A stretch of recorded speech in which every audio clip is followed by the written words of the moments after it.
Ya. Eh, Halo teman-teman semua. Wah, kita hari ini ketemu lagi. Kita bersyukur banget hari ini. Saya kali ini mengundang orang yang jauh di sana. Ini teman baik saya. Teman Iya, baik saya namanya Hermawan Kristanto. Dia itu dari TK, SD, SMP, SMA sampai kuliah sekolahnya sama kuliah. terus gitu ya. Rumahnya dulu waktu di kota saya di kota Kudus itu juga Terus, rumahnya hanya selisih berapa rumah satu gang satu jalan yang sama. Jadi saya sering banget betul. main ke rumahnya beliau dan beliau juga main ke rumah saya gitu. Apa kabar Betul. Irmawan? Wes. Baik. Mantap nih dia nih, sekarang jadi selebriti. Buat teman-teman yang belum tahu lagi, Irmawan ini Ya. sekarang posisinya ada di Singapura. Ya, posisinya ada di Singapura. Uh, dia itu sudah jadi yang namanya financial advisor. Jadi profesinya ini seorang perencana keuangan. Dia bantuin banyak orang-orang untuk merencanakan masa depan finansialnya seperti apa gitu. Nah, kita pengen tahu bedanya apa financial, pertama mungkin bedanya apa financial advisor di sana gitu sama mungkin di sini di Indonesia sih sebetulnya jujur aja banyak orang-orang profesinya disebut advisor gitu ya.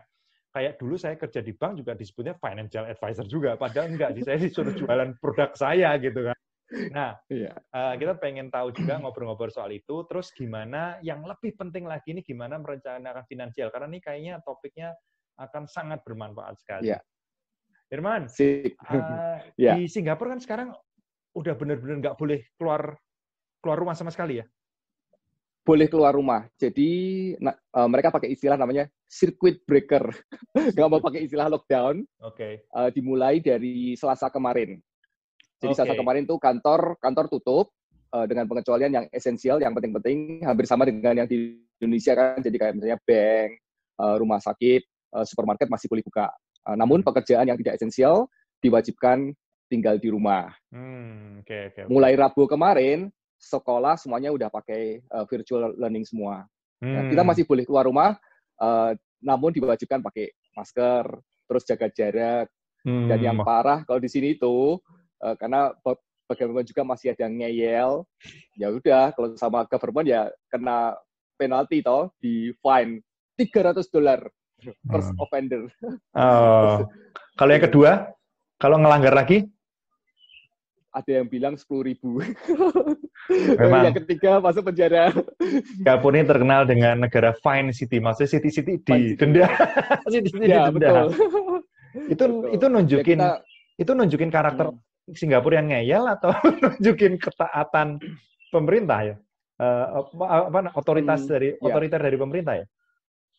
ada dua-duanya sih berperan. Jadi government kan kepingin kita corporate ya.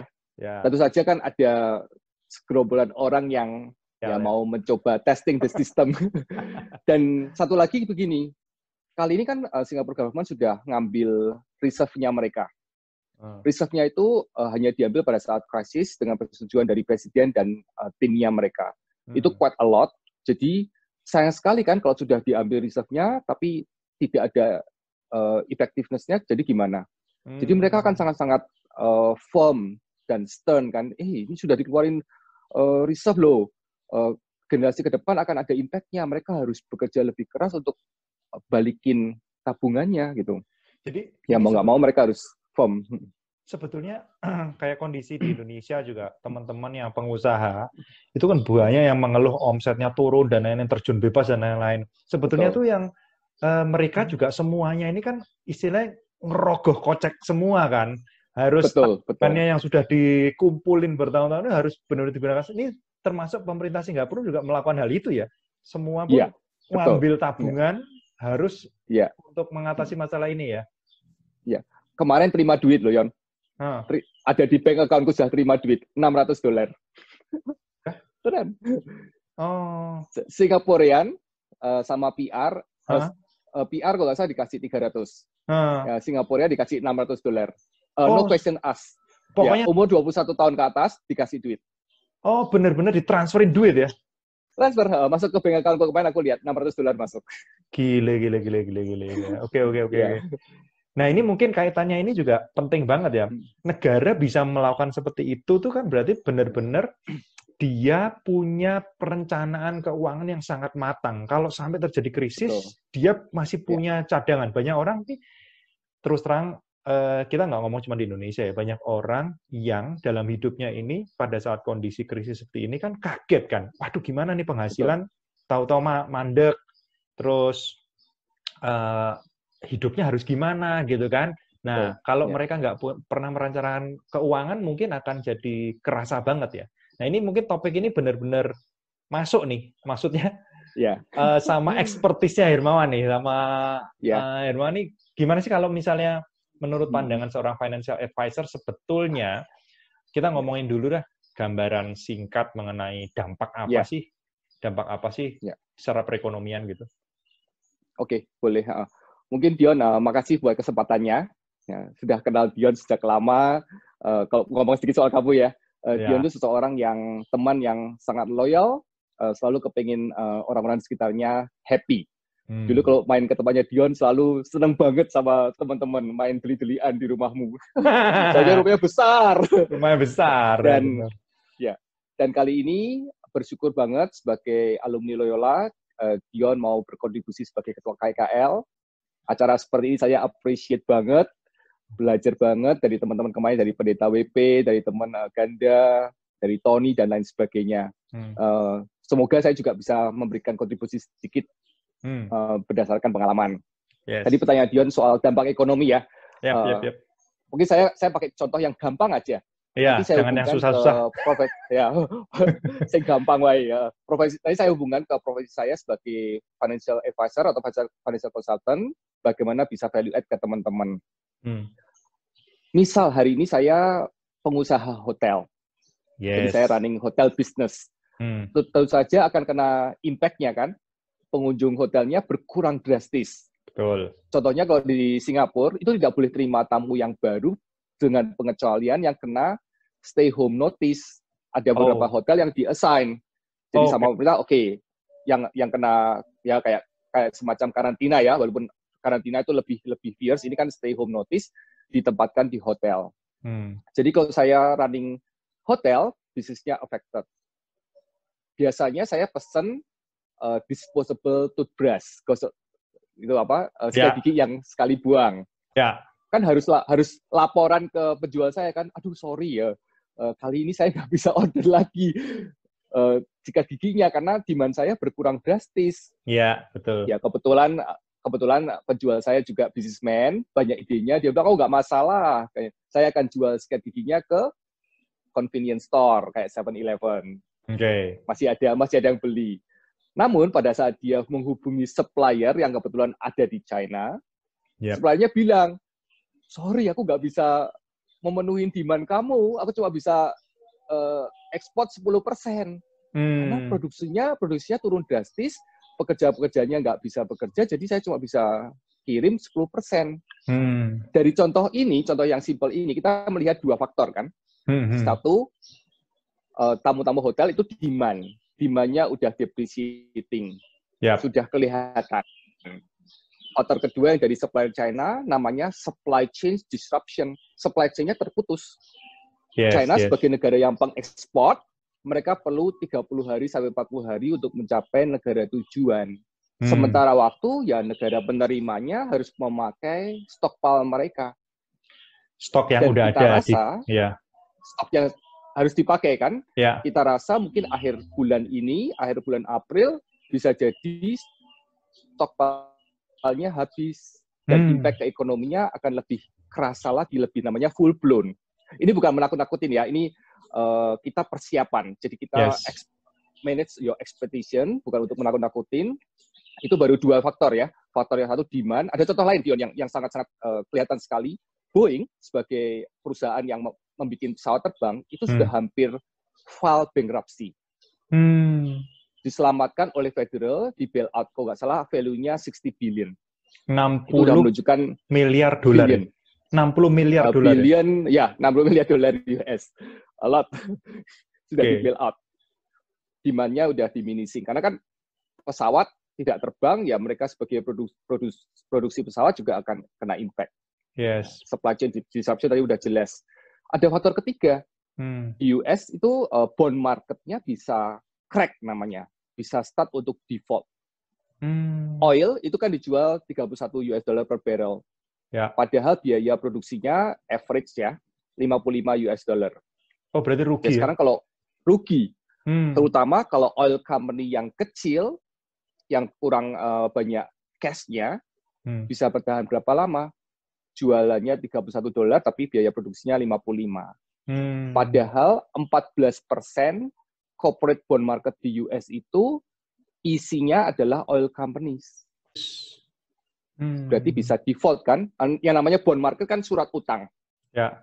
Company itu kan issue surat utang untuk nambah liquidity-nya mereka, nambah capital-nya mereka. Kan mereka harus bayar ke bondholder. Yep. Ya kalau default berarti ya kita yang ngutangi mereka nggak balik. Ya benar kita kehilangan uang gitu. Ini sebagai persiapan, sekarang saya hubungkan ke sebagai profesi sebagai financial planner. Intinya adalah persiapan, preparation atau persiapan. Kalau saya ngambil contoh misalnya kerjaan financial advisor itu gimana sih? Apa sih bedanya dengan bank atau mungkin insurance agent? Di sini saya tidak mengkategorikan profesi, namun kalau saya boleh kasih contoh gampang itu kayak sports coach, pelatih olahraga. Dulu kan kita tim basket, Yon. Kita ada Kolele sama Kokota yang sudah meninggal. Sampai sekarang kita masih ingat jasa mereka. Mereka sebagai coach, mereka kasih kita latihan fisik, latihan teknik, dikasih latih tanding, dikasih latih pertandingan beneran, disemangatin, kadang-kadang dimarahin. Ya sebagai financial planner ya seperti coach itu. Kita memperhatikan kalau kayak misalnya olahraga kita ada training itu mempersiapkan fitness kita kan. Kalau bertanding keluar pengalaman.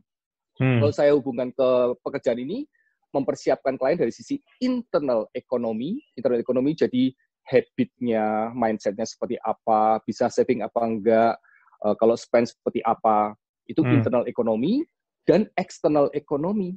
External ekonomi seperti tadi yang ekonomi yang kita bahas. Sekarang balik lagi ke COVID virus ini, persiapannya apa? Paling tidak ada 2 hal yang saya sudah persiapkan buat teman-teman. Yang pertama adalah cash emergency. Jadi di setiap ada meeting dengan klien atau planning proses, kita nggak pernah melupakan satu hal yang penting ini, cash reserve. Berapa yang kamu harus punya, ya kamu nggak boleh touch, kamu nggak boleh pakai, kamu nggak boleh invest, harus dalam bentuk liquid. Berapa jumlahnya tergantung dari tiap-tiap individu atau family. Biasanya kita hubungkan dari level of responsibility-nya, misalnya ada seseorang yang suami bekerja tapi istrinya tinggal di rumah, anaknya 4. Iya, betul. Ya. Kalau kehilangan pekerjaan bagaimana? Mungkin keluarga ini perlu 12 bulan dari expenses mereka. Tentu saja tergantung dari profesi suaminya ya. Kalau misalnya suaminya di misalnya armed force, militer atau guru, lebih stabil, kesempatan untuk di PHK-nya kecil sekali, ya mungkin nggak perlu sampai 12 bulan, mungkin 6 bulan cukup. Seperti itu. Jadi ada cash reserve yang sudah dipersiapkan. Dan impact-nya sudah mulai kerasa loh, Yon. Untuk yang karena COVID-19 ini kan kena di ekonomi di semua sektor. Yes. Contohnya 2 minggu kemarin, ada klien yang message, ngasih update. Aduh, kayaknya ngeri sekali. Kolik saya 9 orang ada yang kena PHK.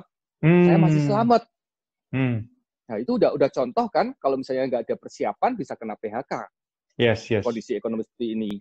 Minggu kemarin pada saat start circuit breaker kita, yang di hari Selasa, ada teman yang kerjanya di entertainment industry. Dia bilang, sudah nggak ada kerjaan. Maksudnya gimana? Kamu kena PHK? Enggak. Masih digaji sih. Loh, enak tau digaji buta. namun kan dia takut gitu. Saya seberapa lama perusahaannya bisa continue kasih gaji, sedangkan tidak ada revenue buat company-nya kan? Betul. Itu satu hal, cash emergency. Kalau saya hubungkan ke opportunity sekarang, tetap ada opportunity-nya. Dari sisi investment, klien-klien kita juga udah dipersiapkan yang namanya capital preservation. Persiapan ini, Yon, ya, yang market downturn seperti ini, kita udah siapin 4-5 tahun sebelumnya. Waktu itu kita persiapannya karena kita melihat khususnya US market itu udah bubble. Udah terlalu apa ya, maksudnya mereka running on steroid kalau kita ngomong. Kalau kita olahraga mau besarin otot kan bisa olahraga cara yang natural supaya grow our muscle, ototnya jadi bertumbuh. Tapi kalau misalnya curang mau shortcut kan inject steroid. Cepet. Muscle-nya besar. Tapi kan ada efek kimianya kan, chemical-nya kan. Jadi US ekonomi itu running on steroid. Kita udah memperhatikan itu. Bayangin dari Maret 2009 yang the bottom ya, I'm talking about S&P 500, waktu itu 668, angkanya kebetulan kok 666, bottom. Sampai peak yang sebelum kemarin crash itu mencapai angka berapa? 3.380. 400%. Yes. Bull run selama 11 tahun 400%. Kan sudah bullnya sudah kelewat tua ya, udah nggak bisa lari lagi. Kita udah mempersiapkan ke klien loh. Siapin, sekarang kita harus tone down a bit your equity. Persiapin, sampai kita punya 75%-nya preserve. Kalau misalnya sekarang global equity market down 30%, saat ini S&P 500 belum balik ke level 3380 per hari ini. Masih mungkin down 20% dari yang peak sebelumnya ini kan. Klien kita aman. Portion dari equity-nya atau share-nya tidak affected, sedangkan yang portion dari capital preservation-nya kita siap untuk invest lagi. Ya, betul. Jadi ada opportunity, ya, seperti itu. Jadi memang ini sebetulnya mungkin kalau saya bahasa yang sederhana, simpelnya gini mungkin ya. Orang itu sebenarnya tahu bahwa olahraga itu penting buat menjaga kesehatan. Tapi berapa banyak orang yang melakukan olahraga gitu kan? Nah, sama halnya orang tuh tahu bahwa kesehatan itu satu harta yang tidak ternilai gitu, karena nggak bisa dibeli. Setuju sekali, Dion. Betul. Tapi berapa banyak menjaga kesehatannya gitu. Nah, sama halnya ini juga finansial. Orang tahu bahwa finansial itu penting, tapi mungkin orang tuh kayak banyak orang di seluruh dunia ini, kalau misalnya masalah itu nggak benar-benar di depan mata, mungkin nggak ada shock terapi, mungkin nggak sadar gitu. Nah, sekarang kalau ini ada dua pertanyaan nih kayaknya. Kita mesti tahu nih. Oke, gimana cara merencanakan keuangan yang baik gitu kan, ibaratnya gitu. Tapi yang kedua, kalau misalnya kondisinya seperti sekarang ini, harusnya itu apa sih yang dilakukan? Kalau misalnya udah kejadian, kita ini, aku belum punya persiapan nih gitu. Terus harus gimana gitu? Yes. Balik lagi Dion ya ke persiapan. Tentu saja kalau tidak ada persiapan, berarti... Karena ini mungkin pertanyaan gini, mungkin nggak banyak orang yang menggunakan jasa financial advisor. Iya, betul. Tadi kan Dion ngasih contoh banyak yang kurang persiapan. Jadi sekarang mereka ada di reactive mode. Nggak preemptive, tapi reactive mode. Masih bisa nggak? Ya bisa. Ya harus benar-benar self-reflection. Kalau kelihatan dari cash flow day to day, harus benar cut down yang tidak perlu. That's number one. It's very, very painful. Karena kita human, itu udah kebiasaan kalau sudah kerasa enak, disuruh nggak enak, wegah. Nggak mau, males betul. Toh. Ya. Males nggak mau. Tapi ya, kalau nggak mau, kita harus beat lagi. That's precisely tadi kalau saya ngasih contoh coach ya. Kenapa harus ada training? Capek toh, disuruh training, suruh lari-lari doang. Kayak suruh sprint, kayak suruh suicide dan sebagainya. Ya capek. Tapi begitu ada pertandingan, ternyata lumayan ya. Siap begitu. Betul. Nah, sekarang kita harus mengkondisikan situasi yang sekarang ini, kita harus lihat lagi, harus berani self reflection ya, harus face the reality. Face the reality. Karena apa saja yang harus di cut down. Dan build up lagi habit of saving. Saving ini menarik Dion. Banyak teman-teman kalau kita educate ya, kita guide mereka. Saving itu apa sih? Kalau misalnya ada income dikurangin expenses tuh namanya apa? Oh, namanya saving. Sebenarnya income dikurangi expenses sama dengan surplus atau shortfall. Yang namanya saving itu artinya income dikurangi expenses, dikurangin saving dulu, baru sisanya namanya surplus. Ya, kalau nggak kan berarti kan savingnya selalu bervariasi. Sedangkan yang namanya disiplin itu kan savingnya harus sama terus. Yes. Mau nggak mau harus balik lagi ke disiplin lagi, ke self reflection, ke face the reality. Seperti itu. Iya, banyak sekali orang tuh sudah tahu loh padahal ya. Rajin menabung itu pangkal kaya. Ada yang bilang menabung itu harus menyisihkan 10% dari gaji setiap bulan atau penghasilan. Ada yang 20%, berapapun jumlahnya. Orang tuh sudah tahu teori itu, tapi faktanya itu yang melakukan sama yang nggak melakukan kayak banyak yang nggak melakukan kan. Nah, ada tips nggak sih gimana caranya supaya ya memang mungkin sekarang ini orang mulai sadar, oh iya benar juga ya, kita harus mulai disiplin gitu. Tapi belum tentu kalau kondisi sudah normal, reda lagi, orang terus masih melakukan kan. Bisa jadi kan orang lupa, alah tenang, udah aman gitu, Belanda masih jauh gitu. Ada tips nggak sih? Nah sih caranya kalau dari financial advisor? Mungkin internal ekonomi saya udah bahas tadi ya. Sekarang kita coba lihat yang external factors. Realize nggak kita tuh sekarang hidup di environment yang namanya credit society, semuanya pakai kredit dan consumerism. Betul. Iklan-iklan yang ada ya, khususnya di Indonesia kalau pas lagi holiday ke Indonesia, iklan semua. Dan iklan itu selalu bikin kita merasa menarik, looks good dan feel good. Menarik. Kalau malam kan 9 ke atas ya kalau salah mulai iklan rokok ya. Berarti kan selalu yang ditampilkan apa? Wah, kamu gagah sekali. Padahal nggak ada iklan rokoknya loh. Kamu gagah sekali. Pakai olahraga yang menarik sekali. Jadi kesannya jantan banget gitu. Ya kalau yang di sebelum jam 9 biasanya iklan kecantikan. Mama saya kan jualan kosmetik jadi tahu kan, wah kelihatan lebih putih dan sebagainya. Itu consumerism. Sekarang kita harus balik lagi bagaimana kita nggak bisa avoid ini. Credit society. Kita ini ya, Yon ya, I assume bahwa kita kan termasuk yang majority, kita punya good income. Kita bukan yang income-nya low. Saya nggak mendiskriminasikan yang income-nya low. Kita yang ada di middle, tapi kita juga bukan yang sangat-sangat kaya-kaya sekali. Tiba-tiba background-nya berubah. Buat teman-teman yang tadi sempat ikut tahu-tahu pet gitu ya. Ternyata lampu mati, wifi mati, sekarang kacau. Oke. Tadi kita ngobrol, kita lanjutin lagi ngobrol sama Hermawan nih. Tadi pertanyaannya kan sampai tadi Hermawan jelasin mengenai bagaimana kalangan kita nih yang sebagai middle ya. Maksudnya bukan yang termasuk kaya sekali, tapi ya bukan yang di bawah sekali. Gimana tadi ceritanya? Tadi kan pertama kita hidup di consumerism. Ya, era consumerism, betul. Credit society, semuanya pakai kredit. Dan kita ini golongan berbahaya karena satu hal. Kita bisa apply credit card. Kita bisa apply kredit rumah. Kita bisa kredit mobil. Kalau melihat yang low income, sekali lagi nggak mendiskreditkan mereka ya. Mereka kan nggak bisa apply credit card. Apply credit card, beli mobil juga kredit, beli rumah juga kredit, liability kita juga makin besar gitu. Dan itu sangat encourage kan. Dulu mungkin zamannya orang tua kita nggak ada sistem namanya pinjam duit dari bank. Sangat sedikit sekali kasusnya, kecuali mereka businessman. Tapi saat ini selalu di-encourage untuk pinjam duit. Bahkan investasi pun juga leverage. Leverage-nya artinya pakai, bukan duitnya sendiri, pakai loan untuk masuk ke stock market. Ya berbahaya kalau misalnya value-nya turun, ada yang namanya margin call. Ya betul.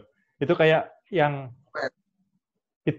kayak trading, istilahnya pakai margin trading ya. Jadi kita punya uang cuman Rp1, tapi bisa belanja sampai Rp100 ya, betul ya?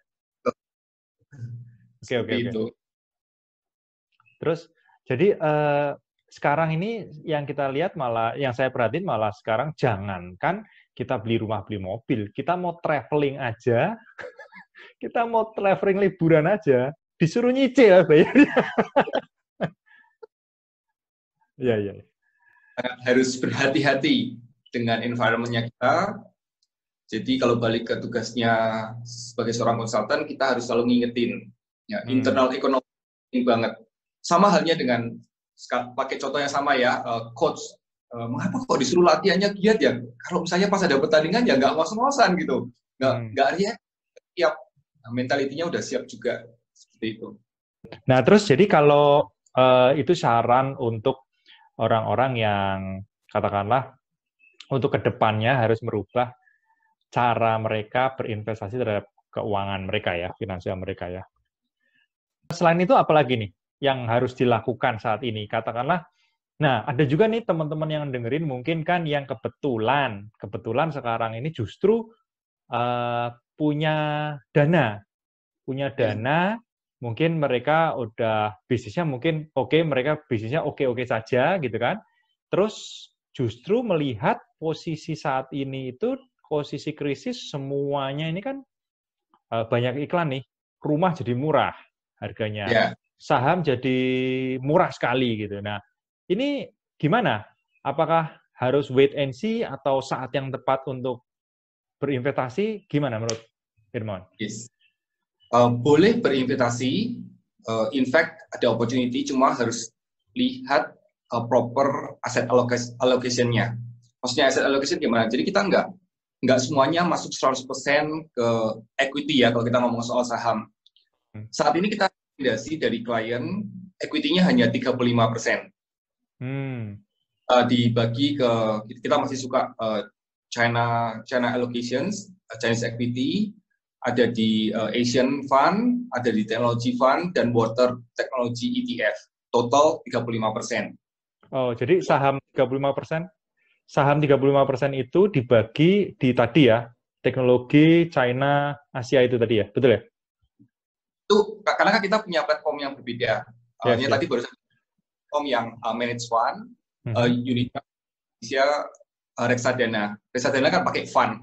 Yes. Kan masuk ke emas.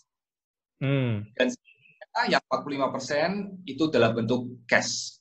Jadi kalau misalnya nanti marketnya lebih atraktif lagi, kita udah siap pakai yang 45% untuk invest lebih banyak lagi.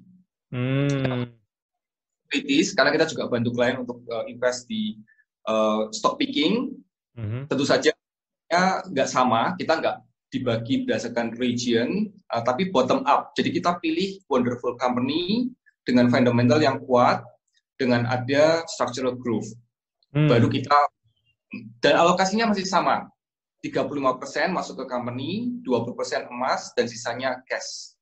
Seperti itu. Jadi kita bisa invest, hanya kita melihat bahwa jangan terlalu nafsu.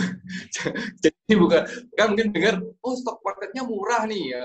Terus kesannya kayak, ya udah kayak membabi buta ambil semuanya. Bahkan ada teman-teman yang punya prinsip seperti ini. Mereka pakai analytical, wah PE ratio-nya atraktif. Ya kan mereka lupa gitu kadang-kadang bahwa P dibagi E, price dibagi earning, price-nya udah turun, earning-nya kan belum berubah.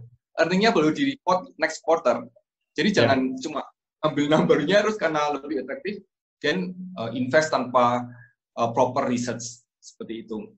Rumah depend ya, karena aku sendiri nggak familiar dengan rumah property market di Indonesia, jadi I will not say much on that. Tapi kalau di Singapura, balik lagi ke faktor ekonomi. Kalau mau beli rumah untuk investasi, berarti kan nanti di rent out kan. Pertanyaannya, ada nggak yang mau ngerent rumahnya? Kalau ekonominya seperti ini. Dan kita juga ada data bahwa property market kalau di Singapura akan mencapai puncak, jumlahnya akan mencapai puncak tahun 2022. Dan demand-nya nggak ada, karena nggak ada foreigner yang datang.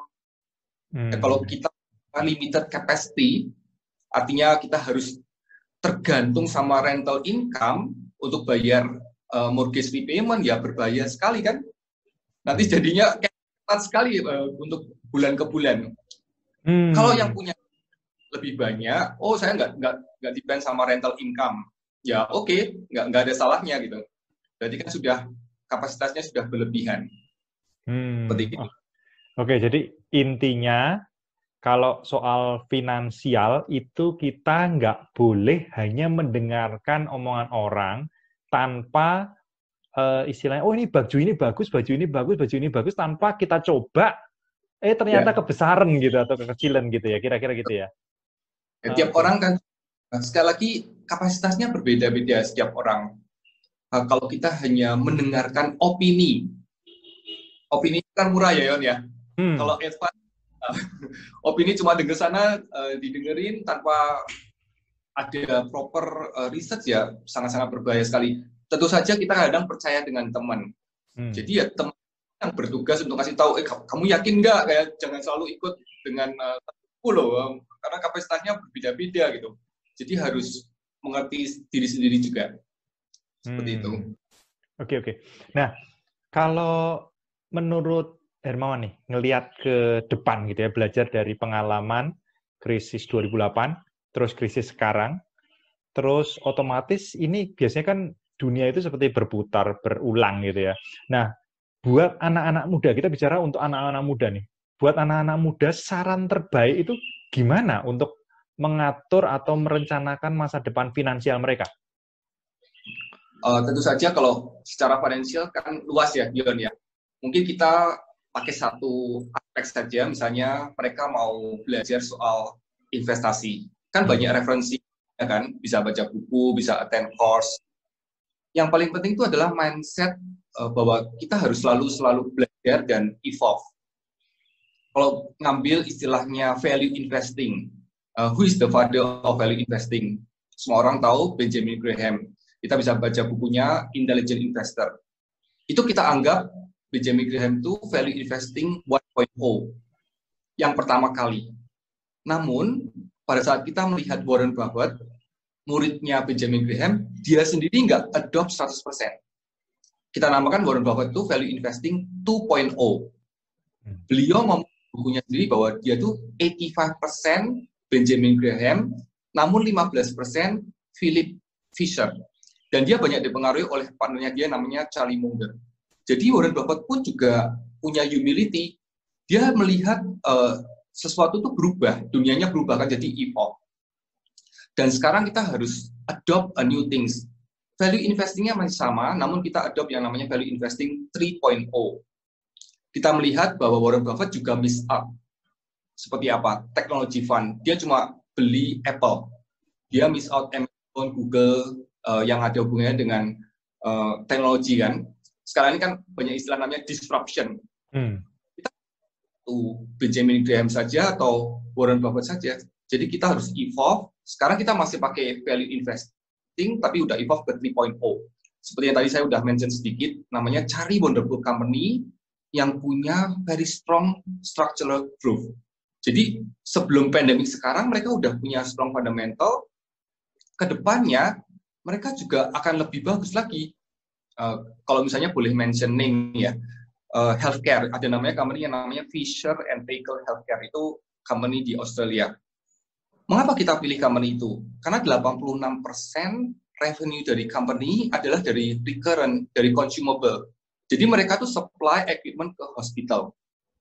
Hospital udah punya mahal, namun kan ada hal-hal yang akan consumable kan. Contohnya kalau misalnya seseorang kini dialisis, mesinnya ada, tapi kan pipanya, selangnya semuanya harus diganti.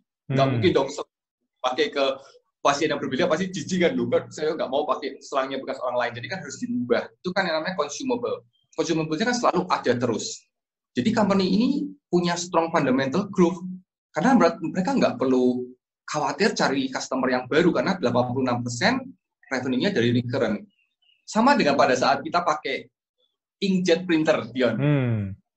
Di printernya oke, itu tintanya nggak bisa, kita, waduh, tintanya harus beli ini mahal sekali gitu. Kita bisa afford beli printernya, tintanya mahal, ya mau nggak mau kita harus keep buying that ink-nya kan. Jadi ya mungkin waktu itu HP atau Epson jualan tinta, bukan jualan printer. Karena kita dipaksa untuk beli tintanya terus. Atau Gillette, ya kan? Gillette, betul. Gagangnya murah. Wah, belinya mahal sekali. Ini mungkin $5-20 gitu. Satu bulan udah harus ganti. Seperti itu dia. Bisnis modelnya kita harus tahu, company ada structural growth yang kuat, dan kita evolve. Kita nggak perlu khawatir lagi bahwa company harus very very cheap. Bukan seperti itu. Kalau company-nya pernah ada mengalami exponential growth dan masih bisa lihat ada exponential growth, kita harus bisa seperti itu ya strateginya. Oke. Jadi aku belajar satu hal, bahwa sebetulnya yang namanya, aku ingat nih dulu salah satu pimpinan di bank yang aku tempat kerja itu, dia selalu bicara bahwa yang pasti terjadi itu adalah sebuah perubahan gitu ya. Jadi kan dunia itu selalu berubah. Kalau kita tidak mau mengikuti atau melihat bahwa oh dunia itu berubah, kita selalu patokan dulu gini, malah kita bisa ketinggalan zaman. Betul. Oke. Dan value yang kita harus selalu pegang. Nah, bentuknya apa, itu yang kita harus berubah. Belajar dari filosofi di China, kalau kita lihat mata uang koinnya mereka yang zaman dulu ya, tengahnya kan berlubang tuh, tapi bentuknya square, luarnya yang round. Jadi di dalam itu menunjukkan prinsipal kita. Prinsipal kita nggak berubah. Namun luarnya round, kita bisa beradaptasi dengan sekeliling kita. Jadi kita bisa belajar dari filosofi dari China, melihat mata uang yang zaman dulu. Ya. China ini terkenal salah satunya sebagai negara yang sangat mereka itu benar-benar melihat dan mengamati semuanya itu dengan tertib dan mendata dengan sangat luar biasa ya. Jadi filosofinya itu dalam sekali. Betul. Iya, betul. Oke.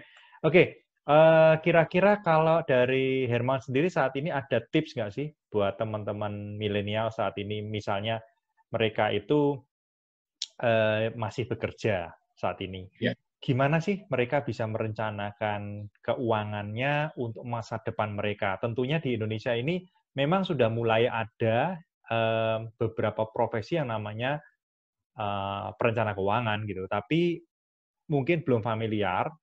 Harapannya mungkin dari Herman bisa kasih sedikit pencerahan apa yang harus mereka lakukan kalau saat ini mereka masih dalam status bekerja.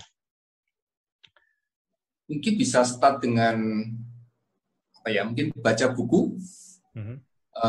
Yang very simple, walaupun aku nggak endorse 100% kayak Rich Dad Poor Dad ya, tapi ada beberapa hal yang bisa belajar, artinya bagaimana develop recurrent income atau passive income. Kalau kita kerja dan dapat gaji, itu namanya active income. Kita harus exchange waktu kita untuk dapat income. Semestinya businessman pun awal-awal mereka start itu juga active income, karena mereka nggak bisa lepas tangan kan. Mereka harus ada di bisnis, karena mereka yang jadi otaknya, yang brain-nya, mereka harus involve. Namun pada saat mereka menyusun strategi, baik yang employee maupun yang businessman, pada saat mereka bisa build up assets atau bisnis yang build up recurring income, dan suatu hari nggak perlu ada assistant dari this person kan. Jadi kalau kita melihat secara perencanaan keuangan, kita nggak pernah lupa satu hal, satu goal yang menjadi pivoting point, yang namanya financial independent. Kita nggak suka pakai kata-kata financial freedom, karena kita nggak mau ngasih kesan bahwa nanti suka-sukanya kita sendiri, bukan. Financial independent itu artinya kita punya choice saat nanti kita usia 50 atau 60 atau 65, kita nggak depend lagi sama active income. Jadi, perencanaan keuangan itu kita bagi-bagi mana yang kita bisa build up aset yang nanti bakal generate ke income. Kalau nggak salah ada di YouTube atau di Facebook ya, dari pembicara terkenal. Kalau saya namanya juga Bapak Hermawan, siapa? Dia enak banget ceritanya itu.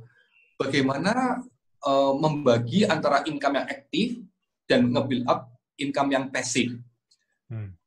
Dia menekankan sesuatu yang menarik sekali. Hal seperti ini nggak pernah diajarin di sekolah. Aneh ya? Sekolah kita belajar teori, tapi nggak pernah diajarin soal personal finance. Apakah karena topiknya kurang menarik? Atau bagaimana? Atau mungkin sexual education more important? Ya, itu lebih menarik ya. Dia bilang seperti itu gitu. Kenapa nggak diajarin personal finance? Ya, mengatur aset kita atau resources kita untuk bisa build up yang namanya recurrent income, atau pinjam istilah dari teman-teman familiar ya passive income. Itu. Ya, itu yang selalu saya juga sering cerita ke teman-teman bahwa yang paling penting itu adalah kita nyiapin aset sehingga kita itu nggak selamanya harus bekerja terus-menerus gitu kan. Betul ya? Bekerja nggak ada salahnya kan, karena kita kepingin selalu contribute. Dan semakin kita semakin sehat, kita semakin nggak pikun. Yang penting adalah kita tidak tergantung dari pekerjaan itu. Jadi kita bisa lain. Oh, mungkin balik seperti ini, Dion. Mengapa financial planning itu penting? Ada 3 hal kan yang kita selalu contribute buat teman-teman atau buat klien. Nomor 1, menciptakan yang namanya peace of mind. Kita merasa damai. Dan kedua, life satisfaction. Dan yang terakhir, namanya be in control. Mungkin aku jelasin satu-satu ya. Peace of mind. Pernah nggak Dion dan teman-teman, baik sekarang atau waktu masih anak-anak, kita kekurangan sesuatu, nggak hanya kekurangan uang ya, kekurangan waktu atau apapun. Bagaimana perasaannya? How do you feel? Nggak enak kan, tidak ada peace of mind. Dulu waktu zamannya sekolah, di manapun, di Loyola atau university, aku tuh termasuk student yang juga SKS, Yon, sistem kebut semalam. Yeah. Tapi orangnya nggak suka belajar kecil gitu. Jadi waktu itu, mata pelajaran, yang ini belum selesai, yang itu masih belum dibaca, ini dan itu. Jadi nggak ada peace of mind. Apalagi kalau sekarang kita kekurangan resources yang namanya money atau duit, ya kita juga nggak ada peace of mind. Tugas pertama dari kita, mempersiapkan buat klien, peace of mind. Setelah ini kita handle very, very well, baru menuju ke yang kedua, life satisfaction. Enggak, sebagai human, selalu kepingin lebih dan lebih. Kepingin life, more comfortable. Setelah basicnya terpenuhi, ya kita bisa menciptakan hal seperti itu. Resources-nya mulai dikumpulin lagi, bagaimana we have a better lifestyle. Barunya, be in control. Kita lihat para pebisnis yang sukses atau para successful person in the world, Bill Gates, Lee Ka-shing, dan sebagainya, mereka kenapa masih tetap bekerja? Kan mereka sudah memenuhi yang 2 yang awal kan, peace of mind, life satisfaction, I think they have fulfilled that. Sekarang mereka be in control, mereka mencapai yang namanya spiritual growth, mereka bisa contribute ke society. Jadi kalau kita balikin ke prinsip financial independent, at the end of the day, kan kita bisa be in control. Kalau mau ya, seperti orang-orang sukses itu ya nggak apa-apa, karena mereka masih pengen contribute, tapi mereka nggak terlalu khawatir soal finansialnya mereka seperti apa. Kita kayaknya hari ini ngobrolnya udah cukup lumayan banyak dan sebetulnya ilmunya kadang-kadang aku selalu ingat satu perkataan dari Bruce Lee. Buat apa kita punya 1000 jurus kalau kita hanya melatih 1 kali? Mendingan kita punya 1 jurus tapi kita latih 1000 kali gitu ya, betul ya? Betul. Jadi mungkin ilmu ini sebetulnya kalau kita itu sayangnya kita itu selalu diajarin, saya selalu ngomong sama teman-teman, kita itu selalu diajarin jadi seorang generalis. Bisa tapi dikit-dikit gitu ya. Bukan sebagai seorang spesialis yang mana aku bisa 1 ilmu tapi sangat amat ahli sekali gitu. Nah, betul. Ini ya betul ya. Nah, saya pikir sih kenapa, sorry? Setuju 100% sama kamu, Yan. Ya. Setuju. Ini kayaknya memang ilmu soal finansial ini salah satu ilmu yang kita benar-benar harus ahli. Karena apa? Mau nggak mau, kita selalu berhadapan dengan finansial gitu ya. Betul. Dan harus dijalani sendiri, harus dirasa sendiri. Prinsip dari kita yang selalu di-guide sama bosku, sama coachku adalah be authentic advisor, be authentic consultant. Artinya apa yang kita lihat dengan teman-teman bukan cuma teori, kita juga harus bisa merasakan gitu. Bahkan dari awal karir saya kan mulai 2004. Jadi ini udah tahun ke-6. Baru setahun industri dia sudah buat invest. Padahal kan waktu itu kan bunganya nggak banyak. Tapi dia selalu from time to time tuh kita di brainwash. Ya, aku di sini pakai kata-kata brainwash untuk supaya kita nggak terlena oleh wah income-nya mulai banyak nih, sekarang mulai hidup yang enak. Jadi setiap kali ada kesempatan dia mungkin tahu oh income kita bertambah, dia mulai keluarkan ide invest. Jadi diambil, taruh ke aset, kita merasa miskin lagi. Jadi continue dengan mentality seperti ini. Jadi sebagai konsultan pun kita harus menerapkan apa yang kita sarankan ke teman-teman. Dan itu perlu waktu, perlu someone yang always get along, diingetin terus. Ya seperti orang tua ya Yon ya. Kamu ada 2 orang anak, diomongin sekali nggak dengar, 2 kali nggak dengar, ya sampai 200 kali, 300 kali ya harus diingetin terus sampai akhirnya punya kedewasaan, punya maturity untuk jalan sendiri. Oke, sip. Oke, thank you banget nih atas semua pengalaman dan pelajaran hidup ya. Tentunya 16 tahun menggeluti sebuah bidang itu akan sangat bermanfaat ilmunya buat teman-teman yang nonton nih ya. Oke. Semoga kontribusi ke teman-teman. Oke. Ini kali ini mungkin yang sesi lanjutan ini kita memang ada sedikit kendala di sinyal. Saya nggak ngerti sinyal. Mungkin mestinya sinyal di tempat saya mungkin ya. Tapi harapannya tetap message-nya nyampe, ilmunya sampai, dan mereka bisa terapin gitu. Oke, Hermawan, ada kata-kata pesan terakhir untuk tips 1 kata atau tips untuk buat teman-teman? Di awal kan tadi saya mau apresiasi Dion kan. Ya.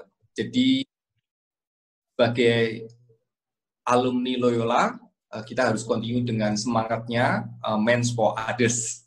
I think that's a very principle, word value, di mana aku rasain dari kepemimpinannya Dion, yang acara seperti ini, kita ngobrol-ngobrol dengan teman-teman, dan saling belajar, at the end of the day kan kita pengen selalu berkontribusi ke orang lain. Jadi kita tetap melanjutkan semangat dari Ignatius Loyola, meant for others. Oke, sip. Thank you banget atas ngobrol-ngobrolnya hari ini. Kita sempat keputus tadi karena lampu mati gitu ya. Salam sehat selalu, salam buat teman-teman di Singapura. Tetap sehat, tetap semangat. Thank you, Dion. Okay. Thank you, see you. See you, bye-bye.